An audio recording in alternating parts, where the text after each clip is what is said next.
Всем привет, дорогие друзья! Меня зовут Олег Сань, компания «Агрожелудня».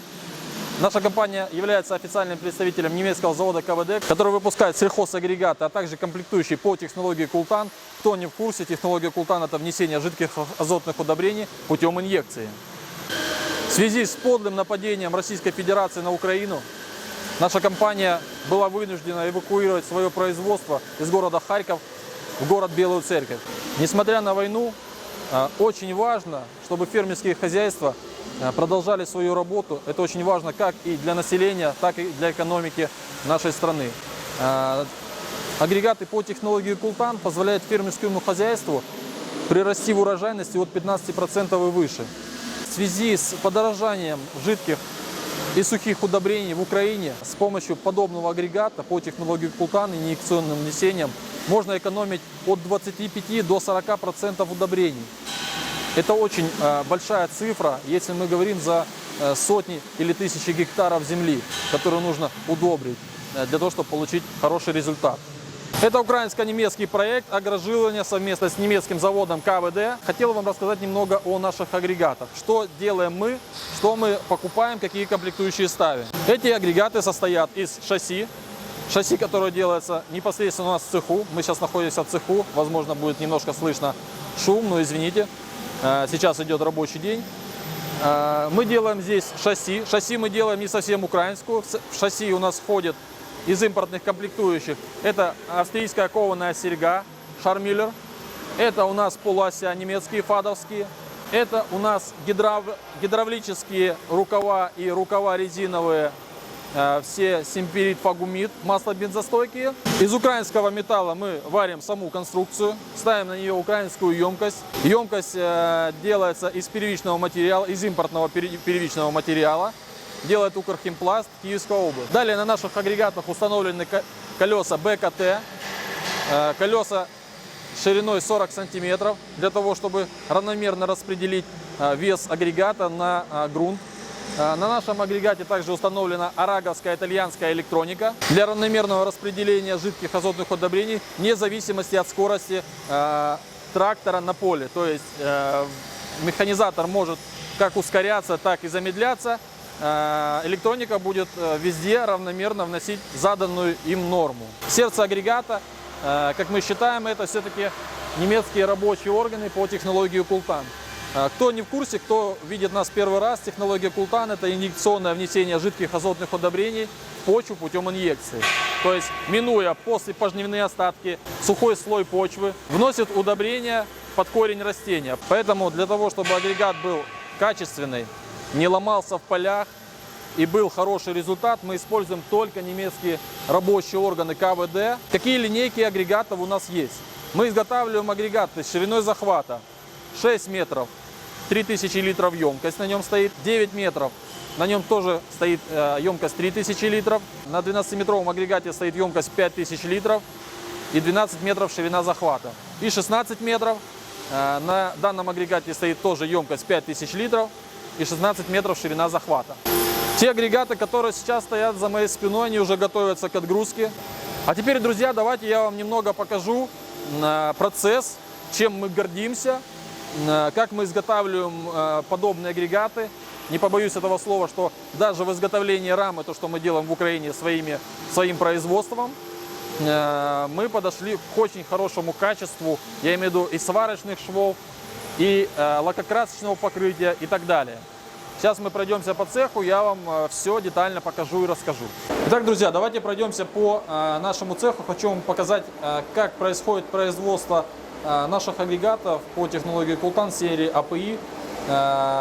Конечно, все начинается с порезки металла. Порезку металла уже много кто, наверное, видел, как ленточные пилы режут металл. Мы потом в конце ролика приложим, покажем, как это происходит у нас. Вот. Идет токарная обработка пальцев, резьбы и так далее. Я думаю, этим тоже никого не удивить. Сейчас мы находимся в комнате плазмы. Хотел сказать о том, какой плазмой мы пользуемся. Да? Производителей плазмы очень много. Вот. Но один из лидеров в мире компания Гипертермо. Наша плазма очень мощная, это 200-я плазма. Она имеет возможность резать как и черные металлы, так и нержавейку, так и цветные металлы. То есть это на самом деле один из самых лучших плазменных источников в мире. А сейчас мы, друзья, посмотрим, как плазма режет лист 16 миллиметров. У нас плазменный стол идет с ванной, то есть здесь залита внизу вода для того, чтобы было меньше вредных испарений. И также сверху есть откидная вытяжка. Но когда столы, кто занимается производством, кто работал на плазме, знает, что если сухая плазма, от нее очень много дыма, то от этой плазмы дыма не так уж много, в основном это пар, потому как внизу под листом металла водяная ванна. Ребята, хотел показать вам, какие детали после плазменной порезки у нас выходят.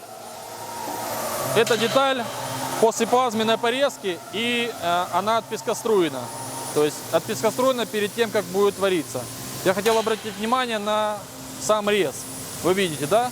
Видно, не видно в камеру. Можно увеличить. Увеличьте.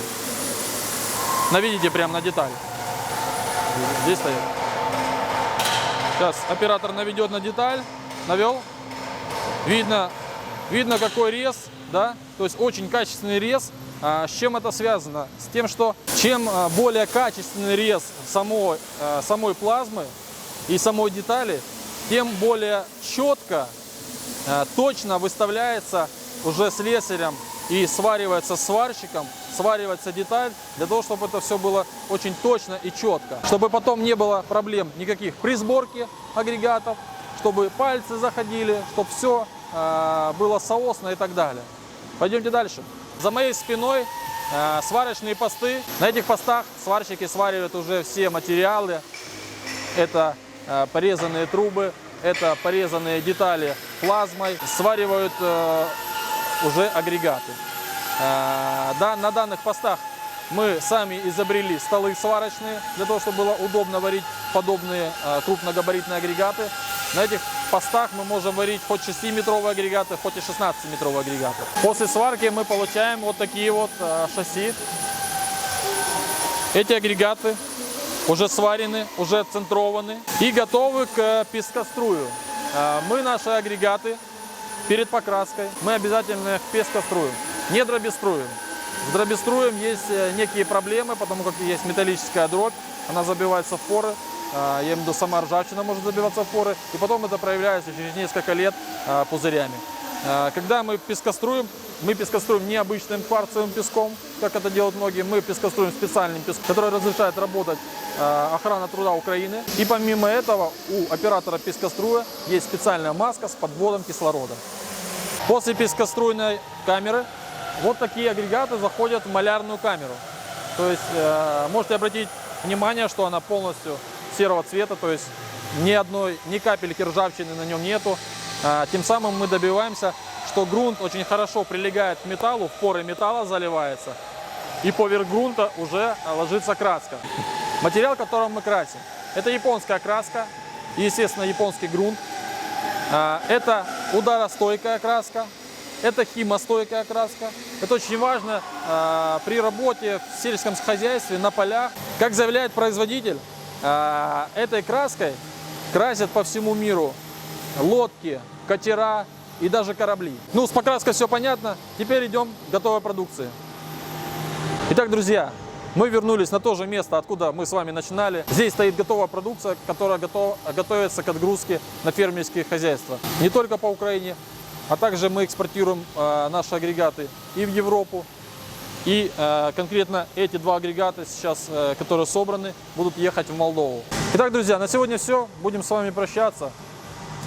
Що би я хотів сказати на прощання? Це слава Україні та нашим захисникам, слава героям. Все буде Україна. Перемога буде за нами.